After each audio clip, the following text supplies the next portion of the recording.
오늘도 일주일간 가장 중요했던 뉴스들, 주목해야 될 뉴스들 살펴보겠습니다.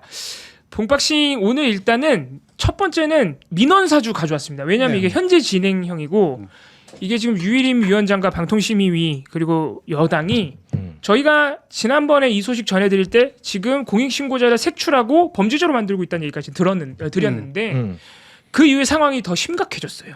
예, 그래서 그 상황을 조금 전달해드리고 아까 저희가 민원 얘기를 막전막후에서 잠깐 했는데 민원 얘기가 더 중요해지는 이유가 언론에서요.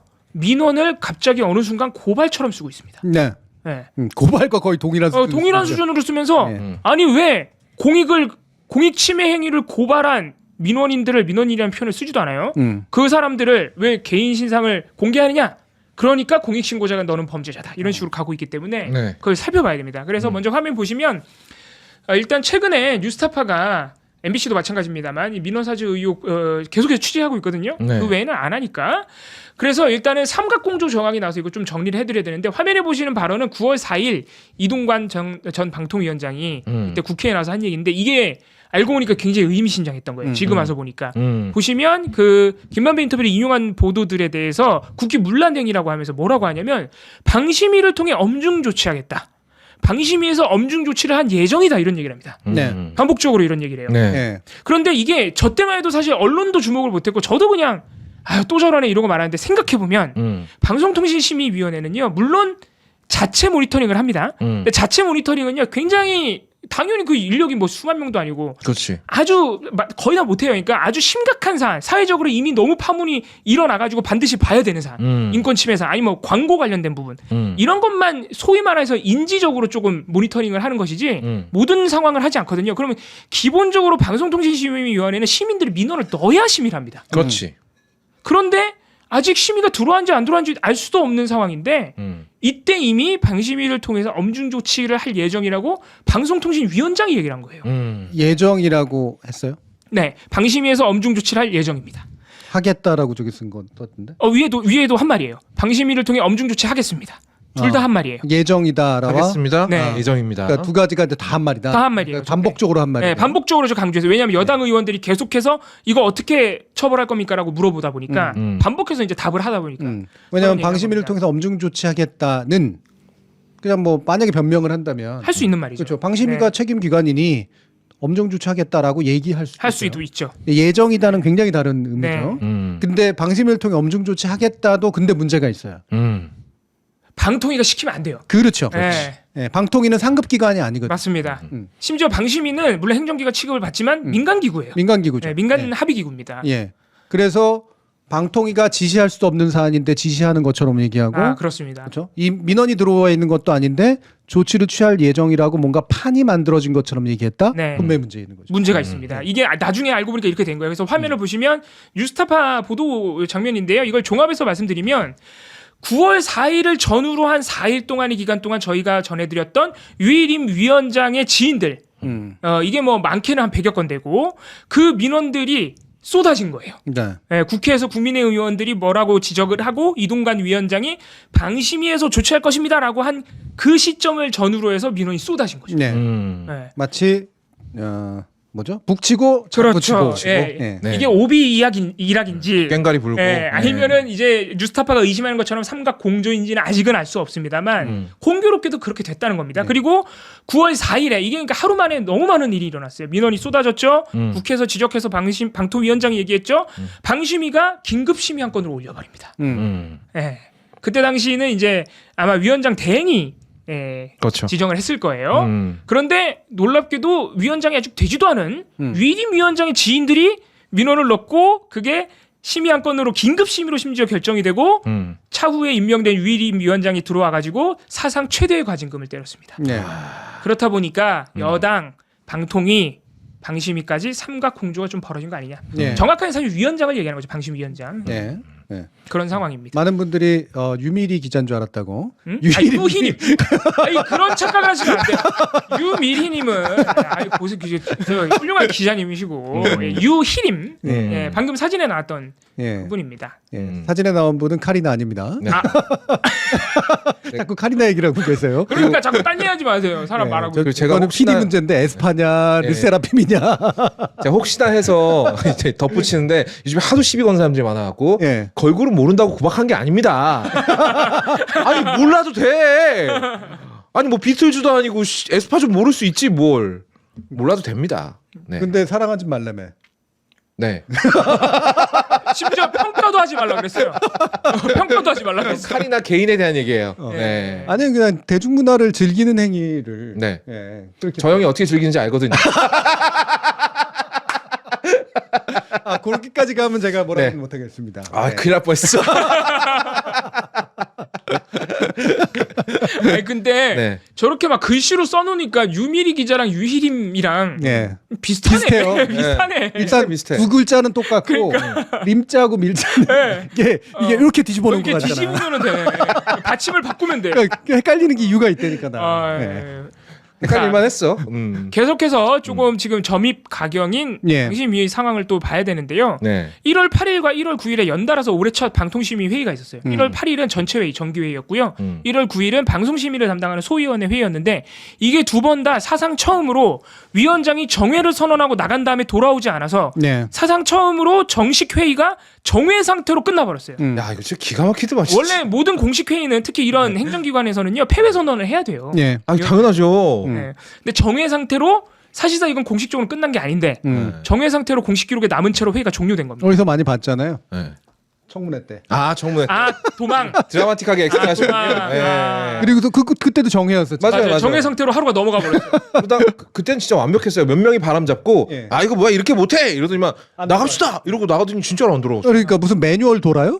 아니 진짜. 그러니까 이 정부에서 처음 벌어진 일이 이렇게 신기한 일들이 계속 있네. 그러고 보니까. 우리 아까 정치번역기 할 때 위헌적이고 뭐 국회 민주적 맨날 위헌적이라고. 그렇게 절차를 그렇게 중시하는 분들이 이 절차를 그렇게 무력화하나? 그러니까 이게 그러니까 말씀으로 들으면 별일 아닌 것 같은데 이게 사실 그 기관에서 일하는 분들이나 특히 이제 같이 회의하는 위원들한테 굉장히 황당한 일인 겁니다. 이게 그 태도를 집적하게 하는 게 더 문제인 것 같아요. 그러니까 우리 마음대로 안 되면 우리 다 나가버리겠다는 거잖아요. 심지어는 뭐 퇴장 뭐 이것도 아니잖아. 정회. 그걸 사라져 버려 그냥. 이게 뭐야? 이제 정회를 하고 사라진 이유가 더 사실 좀 황당한 건데 1월 8일 정기회의의 정식 안건 중에 하나가 당연히 민원사주 의혹에 대한 대응이었어요. 그렇죠. 왜냐하면 자꾸 위원장 주도로 색출을 하고 있고 이거 고발까지 했거든요. 그래서 지금 경찰로 넘어가 있습니다. 검찰이 고발했는데 경찰로 넘어가 있는데 그런 상황에 대해서 유일임 위원장이 또 방심위 명의로 입장문을 냈는데 사실 이건 유일임 위원장의 입장문이에요. 막 범죄자라고 개인정보 유출한 범죄자라고 하면서 그러니까 사유 아니냐 이런 지적까지 나와 있는 상황에서 당연히 회의를 해야 되는데 안건 올라오고 안건 보고 되자마자 5분 만에 정회 선언을 합니다. 그래서 야권 위원들이 항의를 해요. 그랬더니 15분 만에 정회를 선언하고 안 나타난 겁니다. 야 이건 코미디를 넘어서서 이거는 그냥 저는 민주주의 절차에 대한 도전인 것 같거든요. 그리고 두 번째는 1월 9일 회의도 있었다고 제가 말씀드렸잖아요. 1월 9일 회의에서는 결국은 화가 난 야권 위원 중에 한 명인 옥시찬 위원이 문재인 대통령 추천으로 야권 추천 위원인데 자꾸 대화 자체를 논의 자체를 거부하니까 이러고도 당신이 위원장이냐는 취지로 항의를 하다가 욕설을 한마디 했어요. 이건 본인도 인정하고 사과했습니다만 뭘 사과해. 욕할만 하니까 하시면 그냥 공식 회의를 이렇게 자꾸 나가니까 이제 했습니다만 그렇게 하고 났더니 유일임 위원장이 내일 이게 예정되어 있는데 여권 추천 위원들끼리 모여가지고 회의를 한 다음에 내일 공식 회의를 열겠다. 안건은 욕설을 한 위원에 대한 해촉 안건입니다. 와 진짜. 그래서 이참에 야권 추천 위원이 3명밖에 안 남았거든요. 자르겠다는 거지. 2명을 자르겠다. 왜냐하면은 욕설도 했지만 이미 수사로 넘어가 있는 민원사주 의혹 그 가짜 뉴스를 자꾸 공식 회의에 옮겨서 공식 회의에 올려서 회의 진행을 방해하고 있다.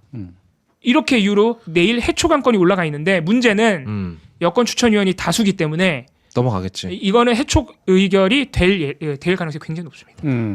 그 해촉에 관련된 권한은 방송이 운영 규정이 있나요? 방심이? 방심이 운영 중에 있어요. 그러니까 위원들끼리 동등한 위원을 해촉할 수 있다. 그래가지고 사실 야권 추천위원이 이미 많이 해촉이 됐습니다. 야 이건 네. 너무 이건 뭐야 도대체 이거 뭐 어떻게 하겠다는 거지 진짜? 좀 뭐 진짜 모르겠. 최종적인 목적이 뭘까요? 일단 어떤 지향점을 갖고 있길래 이렇게 무도하게 나가는 겁니까? 지향점이라고 하는 건 너무 뻔하고 이를테면 이제 일단은 당장은 총선 국면에서 네. 불리한 뉴스들 최대한 위축 효과를 만들어내겠다. 그리고 좀이라도 덤비는 쪽은 완전히 묵사발을 만들어서 네. 재기불능하게 만들고 네. 그것 때문에 주변이 떨게 만드는 예전에 충격과 공포 작전이라고 있었죠. 네네. 예, 이라크 전에서 네. 예, 이걸 쓰고 있는 거예요. 근데 이게 목적인데 네. 문제는 중간에 스텝이 꼬인 거 아니야. 네. 많이 꼬였죠. 예, 꼬였잖아요. 그러면 그 다음에는 충격과 공포 작전을 쓸 만한 권위가 떨어지거든요. 충격과 공포는 권위가 있어야 나와요. 그래. 네네. 물리력과 권위가 있어야지 나오는 건데 일단 물리력은 여전히 가지고 있죠. 다수파. 근데 권위는 떨어진 거예요. 네. 그러니까 권위가 떨어진 물리력만 있는 이들이 보여주는 행동이잖아. 왜 예전에 보면은 선생님 중에서도 권위는 없는데 네. 물리력만 때릴 수 있는 그렇지. 힘만 있는 사람 네. 웃어? 네. 아무 이유도 없이 때려 그냥. 네. 선생님이 말하는데 웃어? 네. 아니 그러면 선생님 말할 때 울어야 돼? 근데 저는 막 학교 다닐 때 이거 패는 거지. 선생님 말씀하시는데 이게 뒤돌아봤다고 맞은 적도 있어요. 평소에 좀 미움을 샀나요? 그냥 그러진 않을 텐데. 이래서 친해지면 안 돼. 근데 요게 바로 구타 유발제 논리라. 네. 네가 뭔가 잘못했으니까. 그치, 맞아. 맞아. 예. 때린 거 자체가 잘못한 이렇게, 거지. 이렇게 된다고. 예. 그런 식의 이제 사람들의 심리를 이용하는 거예요. 네. 검찰이 때리는 방식도 그렇고 이런가 뭔가 권력기관이 때리는 방식 딱 이렇거든. 이거 뭔가 잘못한 거 아니야? 그럼 저렇게 책 잡히지 말아야지. 마치 착하게 굴면 나를 안 때릴 거죠. 맞아요. 이게 일진들이 쓰는 방식이잖아요. 네. 네네네. 한 놈을 막 조져놓으면 네. 나머지가 착하게 굴면 나는 안 맞겠지. 하지만 앞에가 맞으면 더 이상 맞으려고 없으면 내가 맞아요. 무조건 맞죠. 그렇죠. 네. 예. 네. 그러니까 친구가 소위 이제 뭐 삥 뜯긴다 그러죠. 이런 뭐 강탈당하거나 네, 이런 네. 거 보고 가만히 있으면 결국엔 나한테까지 그게 돌아온다는 건데. 그럼 이거 권위는 떨어졌고 물리력만 그대로 살아있는 최악의 경우네요. 지금 사실 방심위가 약간 그렇게 그렇죠. 돌아가고 있는 거예요. 아. 이게 직접 좀 물리력은 아니지만 네. 인사권을 물리력처럼 남용하고 있는 거죠. 그럼 이렇게 해서 방심위를 다 장악하고 나면 그때부터 이제 총선 국면을 위해서 인터넷 언론에 손대기 시작한다는 그렇죠. 목적을 그건 갖고 지금 있을 현재 거고. 진행 중입니다. 우리가 주목해야 되는 건 인터넷 선거보도심의위원회, 네. 네, 방송 이제 선거방송보도심의위원회, 네. 예. 그다음 선거방송심의위원회라고 네. 하죠. 네. 그리고 그다음에 지금 이제 언론중재위원회, 방송통신심의위원회 예. 이게 다 제각각 이 규제력을 발휘하거든요. 네. 네. 심지어는 겹치는 영역도 있어요. 예전에는 왜 우리한테 겹치? 네가 가져가 뭐 이런 쪽이 그렇지. 더 많았는데 네. 지금은 다 내 거야. 그렇죠. 그리고 거기 위원들 채워진 거 가만히 보십시오. 네. 다 다수파를 완벽하게 장악해가지고 네. 어떤 식으로도 일단 다수결을 내버리려고 하는 그런 식의 이제 구도를 가지고 네. 있어요. 계속 그랬어요. 계속. 결국엔 이제 정부 여당은 우위이기 때문에 그러니까 심의라는 것 자체가 정치적으로 변질됐다 이런 지적이 굉장히 오래된 상태라서 그러니까 지금 이렇게 무도하게 돌아가는 건 사실 이게 또 이런 얘기하면은 민주당 때도 똑같았잖아 이런 얘기를 이제 조선일보 이런 데서도 하는데 네. 민주당 때 안 그랬어요. 안 그랬어요. 이렇게 방심위를 파행적으로 야권 위원들을 마음대로 해촉을 연달아 해가면서 한 적이 단 한 번. 네. 이거는 문재인 정부 때가 아니라 박근혜 정부 때도 이렇게. 그럼요. 박근혜 이명박 정부 때도 문제는 있었지만 네. 적어도 기본선이 이 정도는 아니었어요. 막 동료 위원들을 이런 식으로 해촉하고 이런 일 네. 없었어요. 그리고 심의 쪽이나 이런 데는 아무래도 약간 전문가적인 분위기도 좀 있고 약간 뭐랄까 부끄러운 걸 좀 약간 아는 네. 맞아요. 약간 수치심 같은 네. 게 좀 있는 박근혜 정부 때 그랬어요. 그런 부분들이 있었기 때문에 중간에 물러났던 여권 추천위원들도 많았었고요. 지금 이 따위 정도 상태는 네. 아니었어요. 여기서 저기 PD님 잠깐 아까 제가 드렸던 자료 한번 보여주실래요? 어떤 거지? 그 제가 이제 보여드리려고 하는 자료가 뭐냐면 노조 쪽에서 여론조사. 직무 평가를 해요. 근데 이게 물론 객관적인 여론조사는 아닙니다. 뭐 100% 참여하신 건 또 아니니까. 그런데 중요한 건 굉장히 직원들에 의해서 어떻게 받아들여지고 있는가고 이게 권위에 굉장히 크게 영향을 미쳐요. 이게 엄청 충격적인 결과예요.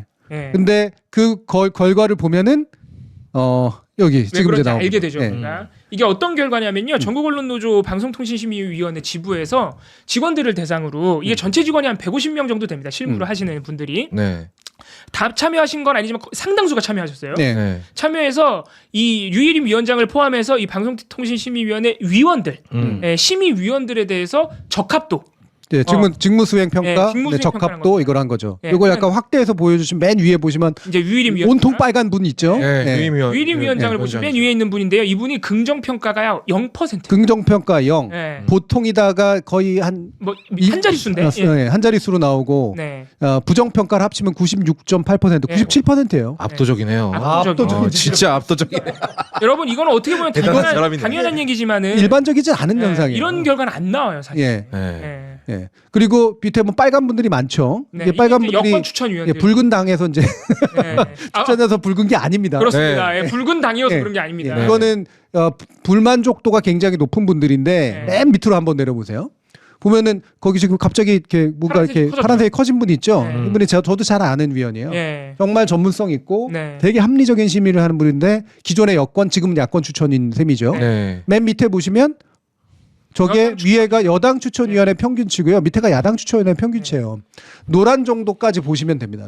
왜냐면 노란 정도 보통 직원들은 보통 다 보통이라고 표현해요. 위원들 별로 안 좋아하기도 네. 하고 이제 그러니까 일시키니까. 보통 좋게 안 나와요. 네. 근데 야권 추천위원들 지금 3명이잖아요. 빨간 것만 봐도 세 명입니다. 네. 3명의 평균치 보면은 파란 거 한 30% 좀 나오고 노란 그다음에 노란 게 한 30점 나와서 네. 합쳐서 한 60~70%가 나와요. 그러니까 야권 추천위원회에 대한 선호도는 좀 이례적인 수준으로 높은 그러니까 거예요, 직원들이. 예, 보통 이러지 않거든요. 네. 근데 지금 여권 추천위원 보십시오. 평균적으로 해서 쳤을 때 비교적 그냥 그럭저럭 괜찮다라고 하는 게 16%야. 네. 보통이야. 미흡과 괜찮다. 매우 미흡을 합치니까 70%가 넘어요. 네. 예. 이건 심각하다. 야, 이게 이거 그러니까 어마어마하네. 겉으로 알려진 이런 야권 추천위원들에 대한 해촉 막 회의 막 정의하고 나가버리 이런 것만이 아니고 사실은 직원들을 오만하게 대할 가능성이 높아요. 아, 그렇죠. 네. 예, 이게 되게 심각한 문제인 직원들한테 일 하나를 시킬 때도 내려 깔아보면서 왜 자만하게. 시키는 거 안 해? 음. 왜냐면 가짜뉴스 신속심의센터가 지금 한 달 만에 문을 닫아버렸거든요. 네. 그 직원이 150명인데 100명이 반대 성명을 내버렸어요. 네. 아. 그 정도로 이거는 법적으로 안 되는 건데 왜 시킵니까 하면은 깔아 뭉개는 거죠. 네. 네. 이거는 이제 그 언론노조 방심위 지부에서 직원들 대상으로 이제 노조원들 대상으로 한 거고요. 꽤 많은 수가 참여를 했고 네. 이거는 과학적인 평가 결과라고 얘기하는 건 그렇습니다. 아닙니다만 앙케이트 조사 같은 직원의 다수가 평가한 거예요. 그리고 직원의 다수니까 감안해야죠. 보통 그렇게 상급자라고 말하긴 그렇지만 뭔가 권한을 가지고 있는 사람은 보통 마음에 안 들어하니까. 하지만 이렇게 뚜렷한 어떤 차이가 나타나고 있다는 건 뭔가 심각한 일이고요. 그렇습니다. 특히 위원장이 이렇게 나타나는 건 되게 심각한 일이에요. 네. 네, 위원장의 권위가 없다는 거거든요. 네. 위원장은요 보통 어떠냐면 상임위원회 대표니까 위원장은 인사권을 가지고 있고 네. 예산권을 가지고 있는 사람이에요.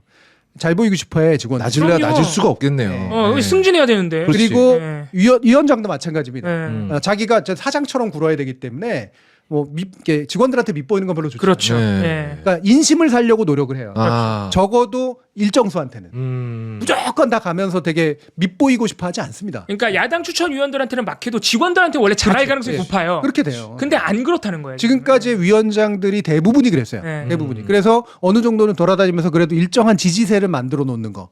이게 이제 이른바 CEO로서 굉장히 중요한 부분 아니겠습니까? 긍정이 빵이라는 얘기는 심각한 문제입니다. 이거는 야 당신 위원장도 아니야. 솔직히 말하면 그 권위를 1도 인정하지 않는다. 네. 이게 쉽지 않은 수치입니다. 이게. 네. 짜릿하면 뭐 나한테 뭐 인사 불이익 줄 거면 줘봐. 그러니까 인사권자에게 네. 그냥 대놓고 당신은 정말 꽝이야 이렇게 얘기하고 있는 거라고요. 아니 그 가짜뉴스 센터 만들었을 때요. 팀장급이 한 15명 정도 되는데 팀장급 11명이 일을 안 하겠다고 성명을 내버렸어요. 네. 그 정도면은 거기서 말 다 한 거죠. 자, 그래서 아까 남은 것처럼 권위는 이미 무너졌잖아요. 예. 그럼 물리력만 나오면 물리력을 보통 쓰는 오류를 저지르거든요. 네, 네. 근데 물리력을 쓰면 잠시 통하는 경우가 있긴 있잖아요. 예. 네, 공포는 남으니까. 그렇죠. 그렇죠. 네. 근데 충격은 사라지거든요. 왜냐면 계속 쓰니까. 그렇죠. 원래 통증도 처음에만 네. 좀 지나면 사라지거든요. 네. 지금 이 상태는요. 음. 물리력 써도 안 무서워합니다. 이제. 이 이상하게 정도로 나오면. 나오면 그냥 그래 때려봐. 이런 거지. 그렇지. 아니 저 사람 말 들었다가 나중에 잡혀가는 차라리 지금 저 양반한테 맞는 게 그런 낫지. 걱정도 있죠. 예. 차라리. 차라리 지금 그러면 저 양반한테 맞서 싸웠다는 기록이라도 남을 그렇지, 거 아니야. 그렇지. 예전에 그 일제강점기 때 왜 목숨을 걸고 저항하는 사람들이 생겼을까? 그분들의 신념도 보통의 사람의 수준을 넘어서서이겠지만 네. 우리를 억압하는 존재가 어떤 면에서 보면은 그냥 단순히 공포스럽거나 이러진 않은 거예요. 쟤한테 내가 지배를 받는다고? 아유, 저 안 해. 따위 것들한테? 내가 이놈들한테 내가 목숨을 걸어서라도 내가 너랑 한번 싸워버리고 만다라고 하는 심리가 작동을 하는 거예요. 그래서 원래 물리력만이 남았을 때가 무서운 결과를 연결되는 겁니다. 그러니까 너무 물리력만을 남용하는 상태가 되면 더 이상 무서움을 넘어서 가지고 예. 저거는 싸워야 될 대상이구나. 그렇지. 내가 싸울 수 어차피 있다. 이래주구나 예. 저래주구나. 예. 맞아. 깨하고 죽어야지 이런 생각을 하게 만드는 거죠. 이게 바로 심각한 상태라는 근데 거예요. 민주사회에 네. 행정기구에 수장이 그 정도 수준까지 왔다는 게 참한 거죠. 너무 너무 처참한 슬프다. 거죠. 네. 왜냐하면 민주주의라고 하는 거는 물리력으로 다스리는 게 아니라 네. 칼을 쓸 수 있지만 칼을 정당하게 쓸 것이다라는 어떤 묘한 믿음. 요게 이제 작동하는 이걸 헤게모니라고 불러 어려운 말로. 근데 이게 작동하는 겁니다. 근데 헤게모니가 깨지는 순간 이제 권위가 깨지잖아요. 그리고 다음 물리력만 나오면 물리력은 당분간 버티거든. 근데 그 물리력은 조만간 사라집니다. 그리고 그냥 놔두면 시간 지나면 사라져요. 그렇죠. 그렇지. 네, 임기라는 게 있기 때문에 네, 이게 힘 민주주의의 빠지면. 무서운 점이거든요. 네. 그러니까 그거를 사실 모르진 않을 텐데. 그러니까 아까 말씀하신 대로 단기간 뭔가 이루어야 되는 예를 뭐 총선까지면 총선까지 뭔가 시급한 목적이 있는 거예요. 그러니까 지금 이 정부에서 이게 임명하거나 이 정부 사람들이 하나같이 이렇게 정말 왜 이러나 싶을 정도로 모든 방법을 총동원한 이유가 결국은 총선인 거잖아요. 그렇죠. 일단은 1차적으로는 총선이죠. 거기까지 그러니까 뭐 해야 이 되는 정도까지 거야. 하는 거죠. 예. 네. 그러니까 일단 눈앞에 어떻게든 이걸 이겨야 된다라는. 그렇죠. 오히려 지금 바락바락 악을 쓰고 있는 건 저쪽이겠네. 그렇죠. 예. 그러니까 여러분들이 뭐 이제 저쪽이라고 말하기 좀 그렇지만 지금 현재 집권 여당이라고 하는 존재가 네. 한편으로는 너무 기세등등해 보이기도 하고 한편으로는 이상하게 행동을 하는 것 같기도 하고 왜 저러지 싶기도 한데 그거는 절박함의 표현이에요.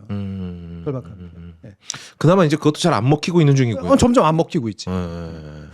자, 이 사안에 대해서 언론 보도를 하나만 보고 가겠습니다. 네. 사실 언론은 보도를 안 합니다. 안 하죠. 진짜 보도 안 그렇죠. 해요. 네. 예. 전혀 모르겠어요. 정상적으로 보도 열심히 취재하는 건 뉴스타파, MBC 정도만 있다고 보시면 되고요. 음. 그 외에 보도 그나마 나온 게 딱 이런 식입니다. 뭐냐면 받았어요. 방심위 입장문 아니면 공언연이라는 거를 받았습니다. 예, 그나마 나오는 보도가 이런 건데 사실 저는 공정언론 시민연대 입장문을 반론도 없이 이렇게 길게 인용한 이 세계일보 보도 굉장히 잘못됐다고 생각하는데 네. 이 내용 중에 우리가 꼭 짚고 넘어가야 될 게 있어요. 아까 말씀드렸던 민원과 고발의 의도적인 혼동. 네. 여기 보시면 뭐라고 썼습니까? 이 공언연을 인용한 거긴 합니다만 거의 전문을 인용해놨어 아주 그냥 세계일보가. 뭐라고 했냐면 기본적으로 방심위원장 지인을 포함한 국민 누구나 불법 부당행위에 대한 고발 주체가 될 수 있어서 이들의 주장은 억지다. 그러니까 민원 사주를 지적하는 사람들의 주장은 다 억지다. 공익신고자도 억지다. 이런 주장을 하고 있는 겁니다. 여기 고발 주체라고 하니까 뭔 말인지 모르겠잖아요. 이건 민원 낸 사람 얘기하는 거예요. 네. 방송심의위에 민원 낸 사람 얘기하는 거예요. 네. 근데 의도적으로 민원이라고 얘기 안 해요. 고발 주체라고 합니다.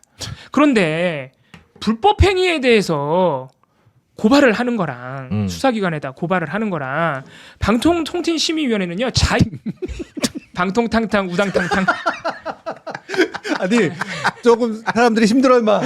네. 빵빵 통팅. 제가 은유적으로 방송통신심의위원회 상황이 그렇게 좀 거짓말하지 마세요. 우당탕탕 엉망진창 아주 입만 벌리면 거짓말이네요. 요즘에 아주 입 벌고요 아주. 그러니까 은유적으로 표현하기 위해서 되게 왜냐면 보통은 쓰 발음 많이 내는데. 네. 네. 요거는 좀 새로웠어요. 이게 방통탕. 이거 뭐라 그래요? 통팅. 된 소리라 그러나? 뭐라 거센 소리라 그러나? 헛소리요 헛소리. 헛소리. 헛소리가 많이 들어가다 보니까. 네. 네, 죄송합니다. 네. 아무튼 방통심의는 자율적인 민간심의기구예요. 이거는 뭐 불법을 고발하고 이런 차원이 아닙니다. 방송통신심의위원회 규정도 자율적으로 만든 거고요. 그 자율적으로 만든 규정에 위반되는 것 같으면 누구나 민원을 넣는 겁니다. 우리가 동사무소에 우리 옆집에 누가 우리 집에 차대는데 이거 물론 불법 주차는 또 위법이네 근데 아무튼 뭘 좀 완성해 갖고 와. 이 비유를 그래서 하면 안 돼. 그냥 얘기하는 게 나아. 네. 아무튼 민원과 고발은 엄연히 다른데 마치 방심위의 민원을 제기하는 게 방송국이 뭔가 불법을 저질러서 그거를 수사기관에 고발한 것처럼 해놨어요. 그러면은 그런 식으로 따지면 TV조선은요 옛날에 날아갔어야 돼. 그럼 당연하지. 너무 제재를 많이 맞아가지고. 지금 날려도 될 걸. 네. 쌓아놓은 걸로. 근데 이게 이제 저희가 웃으면서 얘기하지만 민원 사주에 가담한 사람들을 마치 범죄 피해자로 규정하고 이거를 심각한 이해 충돌 행위에 대해서 내부 고발을 한 공익신고를 한 공익신고자를 가해자로 만들려는 거예요. 네. 그렇지. 그렇기 때문에 저렇게 용어를 이상하게 쓰고 있어요. 네. 이게 탈진실 현상인데 네. 이런 게. 네. 그러니까 힘을 가지고 있고 법을 쓸 수 있으면 이제 막 쏴서 지질러 앉을 수 있다라고 생각하는 거예요. 네. 냄새는 계속 나는데. 네, 이거 그러니까 티를 안 내고 있으면 모를 거다라고 생각을 하는 거지. 하지만 지금 질질 흘러 나오고 있거든. 그러니까요. 예. 또 마지막으로 하나만 더 이 공원연과 세계일보 보도 보시면 이것도 진짜 사람들이 이거 언론사가 이렇게 그대로 인용하는 건 정말 나쁘다고 생각하는데 뭐라고 해놨냐면요. 통통님이 왜? 저를 부르시는 줄 알았다. 방송 통통. 방통통통 심의위원회. 예. 근데 신기한 게 이런 게 이렇게 나오잖아요. 네. 그럼 거기에 꼭 해당하는 분이 계시죠. 맞아요. 신기하대. 네. 저랑 뜻이 통했어요. 감사합니다. 예. 봉통통. 이름 부르기 더럽게 어렵네. 봉통통 씨. 마지막으로 요것만 짚고 넘어갈 텐데 이것도 사실 사람을 속이는 거예요. 네. 방심위에 심의 신청한 민원인들은 모두 공익신고자 보호법에서 규정한 보호 대상이다. 이것도 아까 고발이랑 똑같은 의미입니다. 네. 공익신고자 보호법에서 보호하는 공익신고자는요, 공익신고를 한 사람이에요. 그렇죠. 민원는 사람이 아니에요. 네. 이것도 그러니까 이렇게 뻔한 거짓말을 세계일보가 그냥 받아 써주고 있는 거를. 그러니까 오히려 이거를 내부에서 고발한 고발자가 공익신고자고. 그러니까 이 문제를 고발한 그 사람을 개인정보보호법 위반이다라고 이제 수사 의뢰한 방심위가 문제 있는 거죠. 아니 어떻게 민원인을 공익신고자로 만듭니까? 민원인들은 권익위에 공익신고를 한 적이 없어요. 그리고 방송통신심의위원회가 공익신고를 받을 수 있는 대상이다라고도 주장을 하거든요. 이 기사에서. 그것도 거짓말이에요. 물론 이제 수사기관이나 권익위 이런 데가 명확하게 돼 있고 기타 이런 비슷한 업무를 수행하는 기관이라고 돼 있지만 방송통신심의위원회가 마음이 급해요. 마음이 좀 급합니다. 아무튼 방송통신심의위원회는 공익신고자 보호법에서 신고 대상 기관으로 명시 안 돼 있다. 요거는 반드시 알고. 발음이 좀 어렵긴 해요. 방송통신심의위원회가 어렵죠. 네, 어려워요. 유성은 밤에 계속 나오기도 하고. 방송통신심의위원회. 중앙청찰 철창살. 맞아. 네. 공을 해봐요. 방통통통심의위원회. 그러니까 중앙청창살 철창살. 중앙청창차. 창자요. 자, 경찰청 창살 철창살.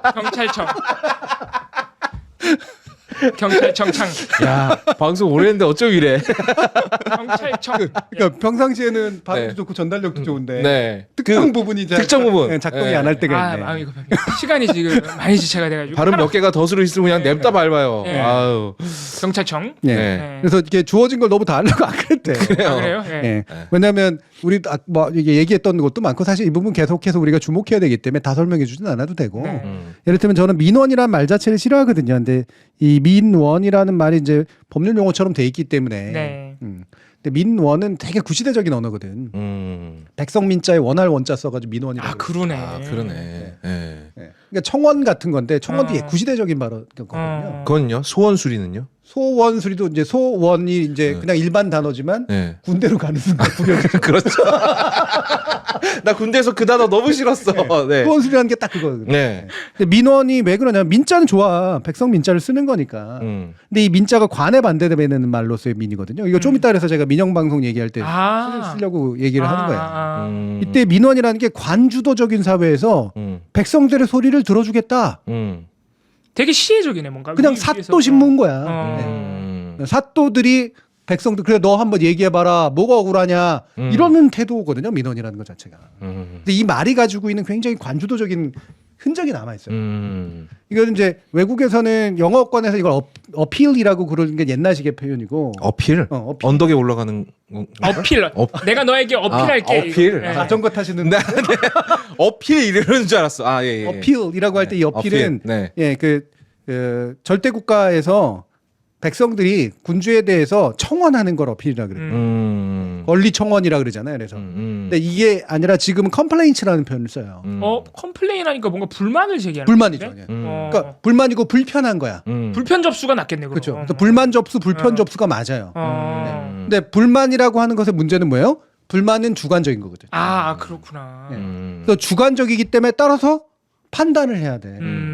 민원이라고 하는 거 한번 들어줘 볼까? 그러면은 들어주려면 들어줄 수 있고 아니려면 아닐 수 있잖아. 불만은 접수되는 순간 처리를 해야 돼요. 근데 그 불만에 대해서 해명을 해야지. 죄송하지만 불편함을 느끼셨어요, 고객님. 예를 들면. 내가 제일 싫어하는 말 중에 하나. 들어는 줘야 돼. 들어는 줘야죠. 근데 이러이러해서 당신의 불만을 처리할 수는 없다. 왜? 이건 우리 규정에도 안 맞고 일반적인 사람들의 어떤 감정하고도 안 맞기 때문에 사실은 당신만 느끼는 거다 이러는 거거든. 불만 처리가 안 되는 이유가 원인 무효예요. 예. 이 불만은 접수됐으나 네. 그 불만은 객관화되기 어렵다 이거. 그러면은 민원이라는 말을 물론 지금 방심위 같은 행정기구 역할을 하는 데서도 민원을 받고 있지만 사실 방심위에 접수하는 민원도 방송에 대한 불만 접수잖아요. 불만 접수죠. 똑같은 거잖아 사실. 예, 불만 접수고 이걸 대단 고발이라고 말하는 건 진짜 과잉해서 말하는 거고요. 이거는 뭔가 불법적 행위가 있었다라고 그러니까. 하는 걸 전제로 깔고. 방송국이 무슨 범죄 집단도 아니고. 근데 또 이게 민원이라고 얘기할 때는 그 들어주는 자의 어떤 태도가 네. 되게 중요한 거죠. 네. 그게 아니라 불만이야. 모든 불만은 객관적이고 평등한 거예요. 네. 평등한 거예요. 객관적인 게 아니라. 네. 객관적인 주관적이고 평등한 거예요. 네, 네. 그러니까 주관적인가 누구나 할 수 있고. 대신 그 중에 객관적인 사회가 객관적으로 받아들일 수 있는 불만을 올려야 되는 거죠. 예. 요게 필터링하는 과정이에요. 그래서 기관이 필요하구나. 그래서 기관이 필요한 거죠. 그 방심위 같은. 그 기관이 전문적으로 판단을 하는 거야. 그 전문이라는 게 딴 게 아니라 전문가만 할 수 있다는 게 아니라 보통 사람들의 평균적인 감성을 안다는 뜻이에요. 예를 들어 나는 이를테면은 여성들끼리 키스하는 장면을 보는 게 너무 싫어. 나는 너무 불만이야. 근데 다수의 사람들은 이 키스하면 어때? 맞아. 라고 하면 다수를 쫓아가는 게 원래 그 문화 컨텐츠의 특징이에요. 네. 그렇죠. 예전에 그 보헤미안 랩소디가 SBS에서 방영됐을 때 그 키스 장면 뺐거든요. 대다수의 사람들은 이걸 왜 빼냐? 되게 중요한 장면. 그렇죠. 라고 이야기를 했어요. 네. 근데 그게 바로 방송심의 규정과 네. 현재 사람들의 감성의 진전 사이에 격차가 있는 격차가 있다. 못 따라가고 있는 네. 거지 이거를. 그래서 방송통신 심의 규정은 언제나 음. 업데이트가 돼야 돼. 사람들의 감정하고 비슷한 선을 따라가야 돼요. 네. 실제로 자주 개정이 됩니다. 이게 바로 객관적인 겁니다. 제가 언제나 주관과 객관을 맨날 얘기하는데 주관이라는 건 내 안에 있는 감정이고요. 그리고 이 주관이 표출되면 네. 객관적인 논의 대상이 되는 거예요. 그렇죠. 그런데 나는 정말 불편하지만 네. 다수가 그렇게 불편하게 안 느낀다? 그러면 어떻게 되냐면 내가 틀렸다는 게 아니라 네, 네. 나의 감정은 올바르고 정당하나 네. 문제는 다수가 그렇게까지 느끼진 않는다는 겁니다. 네. 근데 방송은 다수가 보는 거거든. 그렇죠. 다수가 보는 거니까 다수한테 맞출 도달하게 수밖에. 만드는 것이 목적이에요. 그렇죠. 공적 영역에서. 예. 그러면 미안하지만 내가 안 봐야 돼요. 내가 안 봐야 돼. 물론 그런 게 이제 소수자의 권리에 관련돼 있거나 그러면 좀 다른 문제지. 그것도 또 어려운. 그거는 다수의 감성과는 다르더라도 그건 일부는 보호해줘야 돼. 이게 바로 취약계층인 겁니다. 네, 예. 맞습니다. 취약계층의 불만이나 불편은 일부러 조금 더 키워줘야 돼요. 네. 키워줘야 돼. 네. 하지만 일반적인 보통 취약계층이 아닌 사람들의 감정은 평등해야 돼. 평등해서 이 주관적인 것 가운데 다수의 감정에 유사한 것들에 대해서 제재를 가하는 겁니다. 그게 바로 심의 기준이에요. 맞아요, 예. 맞아요. 기준이 있는 이유가 그거예요. 네. 예. 법이 아니야, 이거는. 법이 아닙니다. 예. 그래서 그 기준을 처리하는 게 바로 전문성이에요. 예. 그냥 사또 원님 판결하듯이 하는 게 아니라고. 예. 그래서 그러니까 전문가들을 모셔놓고 원님이 판결하는 거면은 불만이 있어도 닥쳐라 이놈. 그렇지, 이러면. 그렇게 되고. 예. 괜찮은 거라고 하더라도 네. 어디서 감히 이러고. 예. 내가 판단할 문제인이라. 그런데 이제 예를 들면 쭉 하고 시켜줘. 야, 가가지고 저기 민원 좀 넣어라. 네. 그랬더니 이게 그 자기 친척이 해가지고 왔어. 오케이, 그래. 맞다 이렇게 얘기하는 거 아니야. 그리고 옆에서 뭐라 하니까 너 나가 이러고 있는 그러고 있는 그러니까. 거. 원님이네. 진짜 물리력만 있네요. 권위는 1도 없고. 네. 그래서 이 민원이라고 하는 이런 프로세스 자체가 그냥 불만 처리, 균등하게 취급받는 불만 처리고 그 불만에 객관성을 부여하는 과정입니다. 심의 과정 자체가 다수의 감정과 일치시키는 과정이에요. 네. 그러니까 전문성도 필요하고 단순 다수결이 아니어야 돼. 예. 심의하는 합의해야 돼. 후기하고 합의해야 네. 되는 거예요. 맞아요. 예. 근데 이 부분은 완전히 빼버리고 마치 법을 어긴 사람들에 대한 다수결 판결을 내리는 것처럼 예. 이렇게 해버리고 있잖아. 이거는 심의의 기본도 모르는 그런 행동이라고. 그러니까 제가 이 상황을 보면서 우리 지난주부터 이제 교수님이 강조하셨던 부분이 저렇게 권력을 남용하는 사람들이 사람들의 단어나 말을 잘 보면 자기가 하고 있는 일을 자꾸 상대방한테 뒤집어 씌운다. 맞아. 근데 방금 세계일보 보도 보셨죠? 공익신고자를 자꾸 범법자라 그러고. 사실은 본인들인데. 그렇죠. 이게 거꾸로 얘기하고 있다. 이 부분을 네. 그리고 심지어는 이해충돌방지법 위반 혐의를 받을 것으로 보이는 그 민원사주의 당사자들을 공익신고자로 만들고 있어요. 완전히 거꾸로 뒤집고 있는 거예요 지금. 교수님? 그런 부분을. 잠시 제가 긴급 제안을. 네, 제안이 또 있군요. 네. 여러분 잠시 화면에 음악이 나갈 겁니다. 이게 뭐야? 자, 하나 더 남았는데. 사상초유로 봉박싱을 여기서 끊고 네. 미디어 정보로 가는 사태가 일어나. 넘어가겠습니다. 아 좋습니다. 예. 잠시 시간이 길더라도 여러분 너무 당황하지 마세요. 만약에 여기서 끊지 않으면 제가 더 당황하는 일이 생길 것 같아서 그렇습니다. 예. 이제 미디어 정거장에서 네. SBS 이야기를 다루도록 하겠습니다. 아, 예. 폭스뉴스와 함께. 예.